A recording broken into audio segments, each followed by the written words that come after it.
SIR শুনানির বিরোধিতায় গলায় প্রতিবাদী প্ল্যাকার্ড ঝুলিয়ে শুনানি কেন্দ্রে হাজির ২২ নম্বর ওয়ার্ডের বাসিন্দা এক যুবক।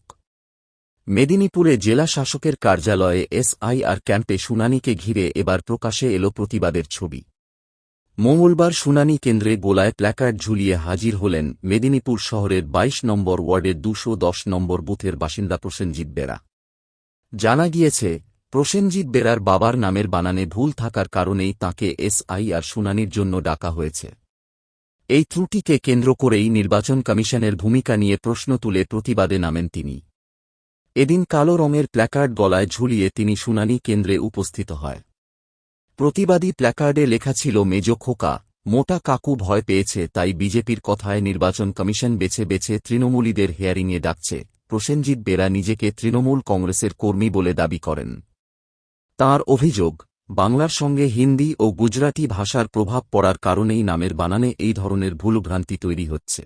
বিশেষ করে বাংলা ও হিন্দি ভাষার উচ্চারণগত পার্থক্যের টানেই বানান ভুল হচ্ছে বলে তিনি দাবি করেন, আর তার জেরেই অযথা সাধারণ মানুষকে শুনানির মুখোমুখি হতে হচ্ছে। এই বিষয়ের প্রতিবাদ জানাতেই এদিন এসআইআর শুনানি কেন্দ্রে প্ল্যাকার্ড গলায় ঝুলিয়ে হাজির হয় যুবক। আমরা পশ্চিমবাংলার লোক, বাংলাভাষী লোক, বাংলা ভাষায় বলতে স্বচ্ছন্দ, কিন্তু এখানে হেয়ারিং এ আসার আগে নোটিশে বুঝতে পারিনি কি জন্য ডেকেছে। টেবিলে হেয়ারিং এসে দেখলাম তো পুরো হিন্দি আর গুজরাটি কালচার চলছে। যদি কারোর নামের বানান লাস্টে জিত থাকে, আমরা ইংরেজিতে লিখি JIT, তো এইখানে আমার বাবার নাম লাস্টে জিত ছিল, TH করে দিয়েছে। ঠিক আছে, মানে পুরো হিন্দি ভাষী লোকদের গুজরাটি কালচার করানোর চেষ্টা করছে সারা ভারতবর্ষে, যার বিরুদ্ধে আজকে আমাদের এই প্রতিবাদ। এবং বেছে বেছে তৃণমূল কংগ্রেসের কর্মীদেরকে বিশেষ করে হেয়ারিং এ ডাকা হয়েছে, যাতে বিজেপি ভেবেছে খুব সহজে হয়তো বাংলায় ক্ষমতায় আসতে পারে, কিন্তু তাদের এই স্বপ্নে এক মগ জল ঢেলে দিয়েছে আমাদের নেতা অভিষেক ব্যানার্জি। কদিন আগে ভোটে জিতেছি এবং আমাদের নেতা বলেছে মে মাসে আমরা ভোটে জিতে দেখাবো। এইটা তারই প্রতিবাদ। বাংলার মানুষ মমতা ব্যানার্জির সাথে ছিল, আছে, থাকবে, এবং অভিষেক ব্যানার্জির সাথে ছিল, আছে, থাকবে। এবং আমাদের নেতারা বলেছেন কোন বৈধ ভোটারের নাম বাদ গেলে এর থেকে বৃহত্তর আন্দোলন হবে। আমার বাড়ি মেদিনীপুর বিধানসভার অন্তর্গত 22 নম্বর ওয়ার্ডের বাসিন্দা। আমি তৃণমূল কংগ্রেসের সাধারণ কর্মী। আমার বুথ নাম্বার 210। প্রহসন একটা এমন চরম পর্যায়ে পৌঁছে গেছে, হিন্দু বলুন মুসলিম বলুন, আমি আমার তরফ থেকে একটা সবাইকে বলছি, কেউ যদি মারা যায় না, আপনারা মাটিতে কবর দেবেন না, কিংবা গঙ্গার জলে অস্থি বিসর্জন করবেন না, সেটা রেখে দেবেন। রেখে কি করবেন? সেইখান থেকে ডিএনএ পরীক্ষা করাবেন। ডিএনএ পরীক্ষার রিপোর্ট এসআইআর এর সঙ্গে যুক্ত করে দেবেন, যাতে প্রমাণ হয় যে এটা আমার বাবা, এটা আমার ঠাকুর দাদা, এটা আমার জায়গা জমি। কবর খুঁড়ে নিজেদের হাড়গোড় বের করে নিয়ে আসবেন, আর গঙ্গার জলে বিসর্জন দেওয়ার আগে সেই অস্থিগুলোকে নিয়ে আসবেন। এখানে পরীক্ষা করাবেন ভালো করে, তারপরে মুখে ছুঁড়ে মারবেন সেই ছাই। নির্বাচনকে যেভাবে একটা প্রহসনে পরিণত করেছে, সেটা একটা ছেলে খেলার মতন দাঁড়িয়েছে।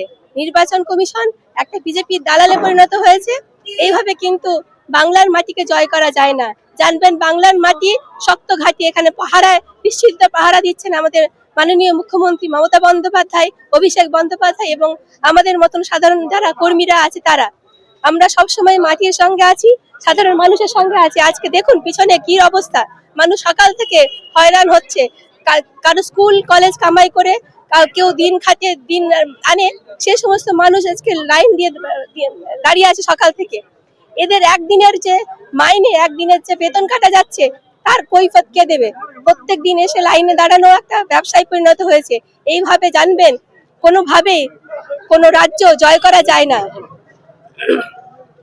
নির্বাচন কমিশন, আপনি যদি মানবিক হন, তাহলে আপনার এই কাজকে আমরা সমর্থন করি, কিন্তু এই অমানবিকতার বিরুদ্ধে আমরা সোচ্চার হচ্ছি। আজকে আমার এই ভাই এইটা গলায় ঝুলিয়ে আসতে বাধ্য হয়েছে, কারণ মুখে প্রতিবাদ করেও যখন হচ্ছে না, তখন মুখ বন্ধ করে এই লেখা কথা বলবে।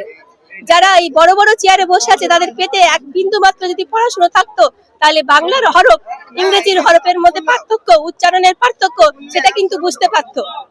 অতএব আপনারা আসুন এবং আমাদের এই প্রতিবাদটাকে মানুষের কাছে আরো পৌঁছে দিন। আমার নাম মৌসুমী হাজরা, 22 নম্বর ওয়ার্ডের কাউন্সিলর।